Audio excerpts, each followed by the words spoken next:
Assamese online education চেনেলটোলৈ সকলোকে পুনৰবাৰ স্বাগতম জনাইছোঁ। অসমীয়া চলচ্চিত্ৰ জগতৰ কেইটামান দৰকাৰী প্ৰশ্নৰে সৈতে আমি অন্য এটা ভিডিঅ' আপোনালোকৰ মাজলৈ লৈ আহিছোঁ। আহকচোন ভিডিঅ'টো আৰম্ভ কৰোঁ।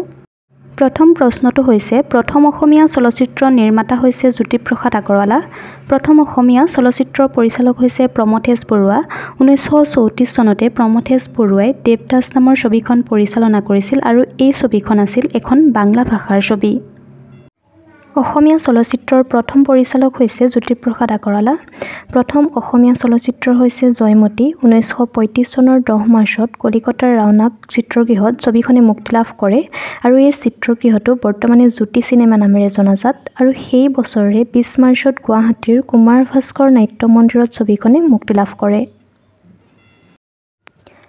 প্ৰথম অসমীয়া পূৰ্ণদৈৰ্ঘ্যৰ হাস্যৰসৰ ছবিখন হৈছে ইটো সিটো বহুতো। 1963 চনত ছবিখনে মুক্তি লাভ কৰে। পৰিচালক আছিল ব্ৰজেন বৰুৱা।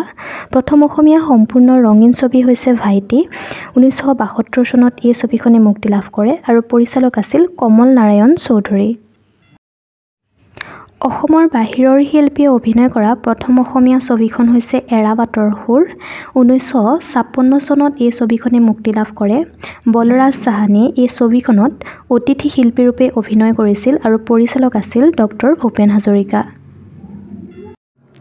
প্ৰথম অসমীয়া আংশিক ৰঙীন ছবিখন হৈছে শকুন্তলা। 1961 চনত ছবিখনে মুক্তি লাভ কৰে আৰু পৰিচালক আছিল ডক্টৰ ভূপেন হাজৰিকা। স্বৰ্ণকমলপ্ৰাপ্ত প্ৰথম অসমীয়া চলচ্চিত্ৰ হৈছে হালধীয়া চৰায়ে বাও ধান খায়। 1987 চনত মুক্তি লাভ কৰা ছবিখনৰ পৰিচালক আছিল জাহ্নু বৰুৱা। প্ৰথম অসমীয়া শিশু চলচ্চিত্ৰ হৈছে অবুজ বেদনা। 1993 চনত চলচ্চিত্ৰখনে মুক্তি লাভ কৰিছিল আৰু চলচ্চিত্ৰখনৰ পৰিচালক আছিল গুণসিন্ধু হাজৰিকা। শ্ৰেষ্ঠ আঞ্চলিক ছবিৰ বঁটা লাভ কৰা প্ৰথম অসমীয়া ছবি হৈছে ডাক্তৰ বেজবৰুৱা।